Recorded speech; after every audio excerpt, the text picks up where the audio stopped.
শাহজালাল আন্তর্জাতিক বিমানবন্দরের কার্গো ভিলেজে অগ্নিকাণ্ডের ঘটনায় প্রতিবেদন জমা দিয়েছে তদন্ত কমিটি।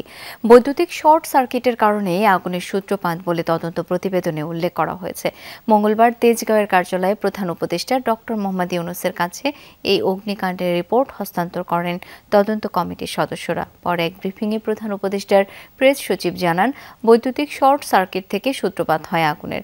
তদন্ত কমিটি ভবিষ্যতে সতর্কতামূলক ব্যবস্থা গ্রহণের জন্য বিদেশি বিশেষজ্ঞ দলের সহায়তার কিছু পরামর্শ দিয়েছে বলে জানান প্রেস সচিব। তদন্ত প্রতিবেদন অনুযায়ী 2013 সালের পর থেকে এখন পর্যন্ত 7 বার অগ্নিকাণ্ডের ঘটনা ঘটেছে বিমানবন্দরে। যেটা ফাইন্ডিং সেটা হচ্ছে এটা কোনো স্যাবোটাজ ছিল না, এটা আর্কের পরবর্তী বৈদ্যুতিক আর্কিং এবং বৈদ্যুতিক শর্ট সার্কিটের কারণে এই আগুনটা লাগে।